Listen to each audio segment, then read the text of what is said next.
अस्सलाम वालेकुम, मैं हूं शाहिद हुसैन। उम्मीद करता हूं आप सब खैरियत से होंगे। आप अपना डिजिटल प्लेटफॉर्म देख रहे हैं, मेरा यूट्यूब और फेसबुक पेज। आज की वीडियो खास तौर पर इसलिए अहम है कि मुलजिम जहीर की दरख्वास्त जमानत पर दलाइल मुकम्मल हो चुके हैं। अब अदालत कब फैसला सुनाएगी उसकी तफसीलात भी आपके सामने रखेंगे। कमरा अदालत में क्या हुआ, उसके हकायक, फैक्ट्स और उसके अलावा एक डेमो दिया गया जिसकी तफसीलात मैंने आपको बताई थी। मजीद जो हकायक सामने आए हैं वो आपके सामने रखेंगे। लेकिन इससे पहले एक चीज मैं बताऊं आपको कि चूंकि आपको पता है कि जिस तरह अंदर से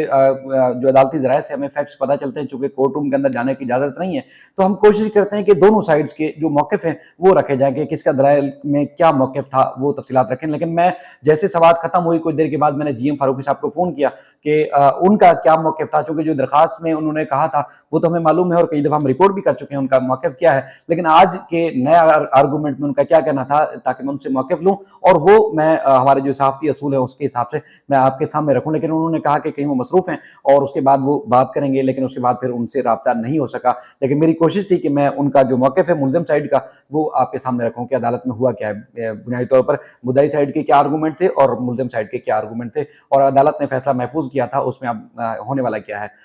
कमरा अदालत में जैसे 8:30 बजे का टाइम दिया गया था, दीगर मुल्ज़मान भी जो है वो अदालत में पेश हुए और आज खास तौर पर जो बड़ी और अहम जो चीज़ है वो ये है कि पुलिस को अदालत ने जो नूर बीबी और दीगर मुल्ज़मान के नाकाबिल ज़मानत वारंट गिरफ्तारी जारी किए थे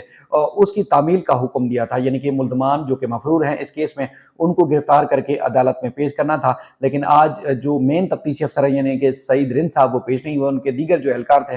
वो आए अदालत में और उन्होंने अदालत को आके बताया कि सईद रिंद साहब और एक पुलिस पार्टी जो कि मफरूर मुल्ज़मान को गिरफ्तार करना चाहती है अदालती अहकामात पर, वो सिंध से पंजाब पहुंच चुकी है। अब वो कार्रवाई वहां करेगी और हमें मजीद जो यानी कि मुल्ज़मान को गिरफ्तार करके अदालत में पेश करने के लिए हमें मोहलत दी जाए, यानी कि टाइम दिया जाए। तो उस पर अदालत ने उनकी जो ये रिपोर्ट थी उस पर अदम इत्मीनान का इजहार किया और अदालत ने रिमार्क्स में कहा कि हम प्रोसिक्यूशन को बुलाएंगे और पूरा प्रोसिक्यूशन को तलब करके हकायक लेंगे ताकि तफ्तीशी अफसर को तलब किया जाए, बुलाया जाए और उन का क्या कहना है, यानी कि जो वारंट गिरफ्तारी जारी किए गए थे मफरूर मुल्ज़मान के, उसके लिए जो है वो क्या क्या अहकामात पर किस किस तरह अमल दरामद किया गया है, पुलिस से किस किस तरह जो है पुलिस ने मफरूर मुल्ज़मान को गिरफ्तार करने के लिए कहाँ कहाँ छापे मारे, कहाँ कहाँ कार्रवाई की गई, उस हवाले से हकायक से आगाह करें। लेकिन अब तक जो है मेरी इतलात के मुताबिक प्रोसिक्यूशन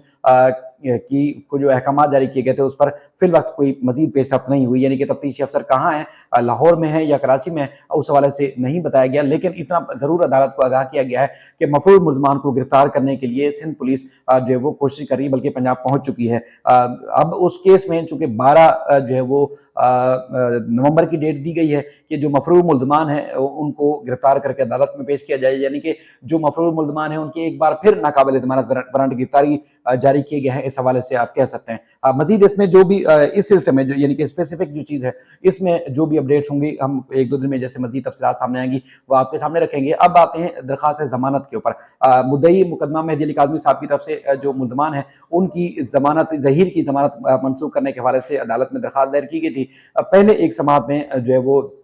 जिब्रान नासिर ने तवील तरीन दलाइल दिए थे और जो भी फैक्ट्स है मुल्ज़िम के धमकी आमेज़ मैसेजेस के वो अदालत के सामने रखे थे और मोबाइल फ़ोन भी मेहदी काज़मी साहब की तरफ से दिया गया था। और उसके बाद फिर एक और समाअत हुई जिसमें वकला की तरफ से हड़ताल का ऐलान किया गया था। उस दिन जो है वो दलाइल नहीं हो सके थे, लेकिन मुल्ज़िम की तरफ से एक दरख्वास्त दी गई थी जिसमें उनका मौक़िफ़ था कि जो मुद्दई हैं वो उनको जेल की सलाखों के पीछे देखना चाहते हैं। उनकी जो दरख्वास्त है वो बदनीति पर मबनी है। उन्होंने जो अदालत ने हुक्मनामा जारी किया था उसकी कोई या किसी किस्म की वायलेशन नहीं की है, यानी कि अदालत के हुक्मनामे की कोई खिलाफ वर्जी नहीं की है। तो लिहाजा लिहाजा उनकी जो अदालत के अंदर जो दरख्वास्त दी गई है उसको मुस्तरद किया जाए और उनकी जो ज़मानत है उस हवाले से जो अहकामात हैं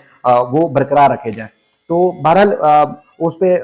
आज यानी कि एक और भी एक दरख्वास्त दी गई कि मोबाइल का फॉरेंसिक भी कराया जाए और उस दिन भी ये मौका इख्तियार किया गया था कि मोबाइल फ़ोन का फॉरेंसिक किया जाए और जो भी तफसीलात हैं वो सामने रखी जाए। जब आज अदालत में मुद्दई, मुल्ज़िम और उसके अलावा उनके जब वकला अदालत आए तो उस वक्त एक नई डिमांड रखी गई, क्योंकि ये मुल्ज़िम का जो है मुल्ज़िम के ऊपर इल्ज़ाम है कि उन्होंने मुद्दई को जो है वो मैसेजेस किए हैं। तो व्हाट्सएप का जो फॉरेंसिक है वो अमेरिका से होता है, तो लिहाजा मेहदी काज़मी के मोबाइल का फॉरेंसिक किया जाए। आप खुद अंदाज़ा लगाएं कि एक मुल्ज़िम के ऊपर इल्ज़ाम है, मुल्ज़िम की डिमांड है कि वो मुद्दई के मोबाइल का फॉरेंसिक करें। تو اس پہ عدالت میں کچھ اور بھی چیز رکھی گئی، جس میں میں نے آپ کو بتایا تھا ایک ویڈیو میں، جس میں یہ عدالت کے اندر ڈیمو رکھا گیا، ڈیمو دیا گیا کہ واٹس ایپ پہ اگر میں کسی کو میسج کرتا ہوں اور تھوڑی دیر بعد وہ میں میسج ڈیلیٹ کر دیتا ہوں، تو اس کے بعد پھر وہ میسج کا سٹیٹس جن کو بھیجا گیا ہے اس میں سٹیٹس کیا ہوگا، تو وہ عدالت کو دکھایا گیا کہ کس طرح میسج کا سٹیٹس ہے۔ لیکن چونکہ آج کل کچھ جدید ایپس بھی آ گئی جس میں جو وائس نوٹ کی جو ڈیوریشن تھی وہ پتہ چلی۔ لیکن عدالت میں ایک اور بھی چیز کہی گئی کہ ایک تو یہ ہے کہ جو ان کا ڈی پی لگانے کا حوالے سے تھا کہ چھوٹی بچی کا ڈی پی لگایا گیا ہے، اس حوالے سے عدالت کو بتایا گیا چونکہ یہ جو ظہیر ہے، ظہیر کی جو نے جو ڈی پی لگائی تھی مہدی علی کاظمی کی چھوٹی بیٹی کی، وہ چونکہ نکاح اب تک قرار نہیں دیا گیا، نکاح اب تک برقرار ہے، تو لہٰذا وہ سالی تھی اس کی، اور اگر بچی کی تصویر لگائی ہے تو کوئی نہیں، اور یہ تصویر ایک طویل عرصے سے جو لگائی گئی ہے۔ پھر انہوں نے اس بات کا بھی اقرار کیا، جو ہمیں پتہ چلا ہے، جو بتایا گیا ہے کہ انہوں نے جو میسج ظہیر نے کیا تھا ممکنہ طور پر وہ گڈ مارننگ کا میسج ہوگا، گڈ مارننگ میسج کیا ہوگا، اس کے علاوہ تو کوئی بات نہیں، یعنی کہ جو میسج بھیجا گیا ان کا لب و لباب یہ تھا ملزم کے وکلا کا کہ یہ گڈ مارننگ کا میسج تھا۔ آپ خود اندازہ لگا سکتے ہیں کہ 1 منٹ 46 سیکنڈ کا اگر کوئی وائس نوٹ کسی کو بھیج رہا ہے جس کے خلاف کیس بھی چل رہا ہو، جو گواہ بھی ہو، تو گڈ مارننگ کا میسج 1 منٹ اور 40 سیکنڈ کا کیسے کر سکتا ہے؟ یہ بھی بہرحال ایک مضحکہ خیز آپ کہہ سکتے ہیں بات عدالت کے سامنے رکھی گئی کہ ظہیر نے مہدی علی کاظمی صاحب کو گڈ مارننگ کیا تھا،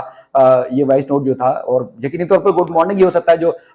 10 اکتوبر کو جو ہے وہ تقریباً کوئی 5:30 بجے کے لگ بھگ جو میسج کر رہا ہے وہ گڈ مارننگ کا میسج تھا۔ اس طرح عدالت کے سامنے اور بھی بہت ساری چیزیں رکھی گئی، جس میں عدالت نے تمام دلائل سنے، فریقین کے دلائل سننے کے بعد فیصلہ محفوظ کیا ہے، اور اب امکان پہلے بتایا گیا تھا کہ آج ہی سنایا جائے گا، لیکن اب بتایا گیا ہے کہ 3 جو ہے وہ نومبر کو اس ملزم کی ضمانت منسوخ ہونی چاہیے یا نہیں ہونی چاہیے، اس درخواست کے اوپر 3 نومبر کو فیصلہ سنایا جائے گا کہ اب کیا کیا جائے۔ سماعت کے دوران اور بھی بے شمار دلچسپ چیزیں بتایا گیا ہے کہ وہی ہیں، جس میں جج صاحب نے جو ہے حیرت کا اظہار بھی کیا، اور کچھ یوٹیوبرز کے تذکرے بھی عدالت کے اندر کیے گئے ہیں کہ سندھ ہائی کورٹ نے اپنی آبزرویشن میں یہ کہا تھا، سندھ ہائی کورٹ نے اپنی آبزرویشن میں جب موویہ سے ملاقات کرنے کے لیے جو ہے وہ درخواست دی گئی تھی ملزم کی طرف سے، تو اس وقت بھی سندھ ہائی کورٹ نے کہا کہ ان کی ملاقات ہونی چاہیے، اور وہاں پر جو موجود لوگ تھے انہوں نے رپورٹ بھی کیا، ہم سب نے بھی رپورٹ کیا تھا جج صاحب کے جو ریمارکس سے، یہ تذکرہ بھی جو ٹرائل کورٹ کے سامنے رکھا گیا ہے۔ تو بہرحال اب آج کی جو سماعت تھی کافی طویل ترین رہی، اور کافی سارے دلائل میں ریپیٹیشن بھی تھی، اور بیچ میں ہم نے یہ بھی دیکھا کہ کمرہ عدالت کے باہر تک آواز آ رہی تھی، کیونکہ دلائل میں کافی گرما گرمی ہوئی، اور عدالت کے سامنے ظاہر ملزم اپنی سائڈ سے جو وہ عدالت کو مطمئن کرنے کی کوشش کر رہے تھے، مدعی سائڈ اپنے طرف سے جو عدالت کو مطمئن کرنے کی کوشش کر رہی تھی کہ ملزم کی ضمانت منسوخ کی جائے اور ان کو جیل بھیجا جائے۔ اب آپ خود اندازہ لگا سکتے ہیں کہ اب